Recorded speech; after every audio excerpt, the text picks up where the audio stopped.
Psalm 39, the brevity of life and hope in God.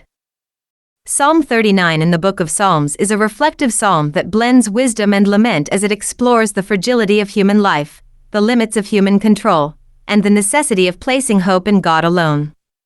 It is not focused primarily on external conflict, but rather on an inward struggle to understand how one should live in light of life's brevity and the reality of divine sovereignty. The psalm moves through restraint, reflection, surrender, and finally hopeful dependence. It opens with a struggle over speech and self-control. The psalmist resolves to guard his words carefully, especially in the presence of those who act wickedly, recognizing that careless speech can lead to sin. Yet this silence becomes increasingly difficult, and the effort to suppress inner emotion without releasing it in prayer leads to growing internal tension.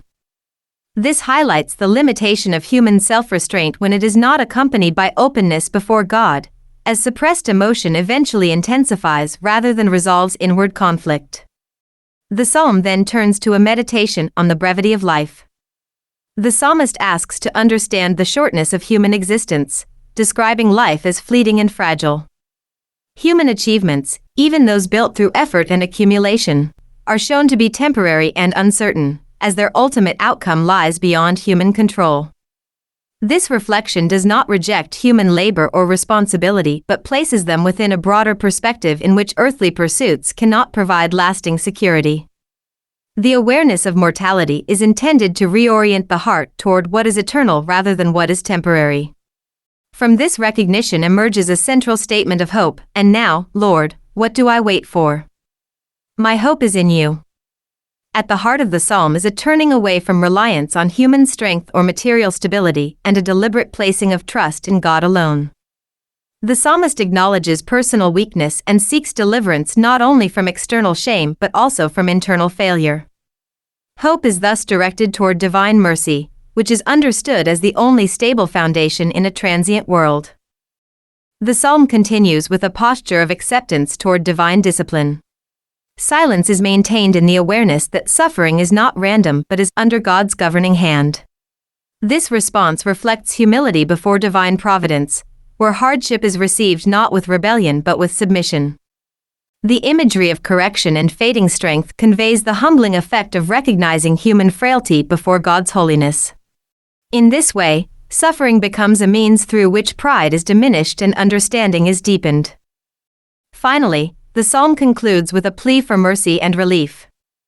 The psalmist appeals to God for attention and help, describing life as that of a temporary resident rather than a permanent inhabitant. This sense of transience reinforces the idea that human existence is a journey rather than a fixed possession. Joy and stability are therefore not self-generated but received as gifts from God, even within the limits of mortal life. Taken as a whole, Psalm 39 presents a movement from inner struggle to reflective wisdom, and from awareness of human limitation to surrender and hope in God.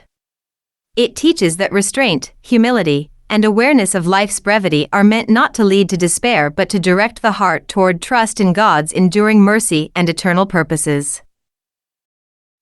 Psalm 39, to the chief musician, to Jeduthun, a psalm of David. I said, I will guard my ways, lest I sin with my tongue. I will restrain my mouth with a muzzle, while the wicked are before me.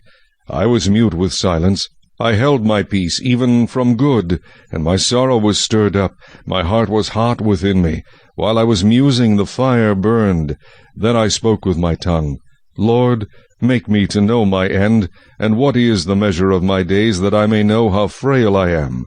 Indeed, you have made my days as handbreadths, and my age is as nothing before you. Certainly every man at his best state is but vapor. Selah. Surely every man walks about like a shadow. Surely they busy themselves in vain. He heaps up riches, and does not know who will gather them. And now, Lord, what do I wait for? My hope is in you. Deliver me from all my transgressions. Do not make me the reproach of the foolish. I was mute, I did not open my mouth, because it was you who did it. Remove your plague from me. I am consumed by the blow of your hand. When with rebukes you correct man for iniquity, you make his beauty melt away like a moth. Surely every man is vapor. Selah. Hear my prayer, O Lord, and give ear to my cry. Do not be silent at my tears. For I am a stranger with you, a sojourner, as all my fathers were. Remove your gaze from me, that I may regain strength, before I go away, and am no more.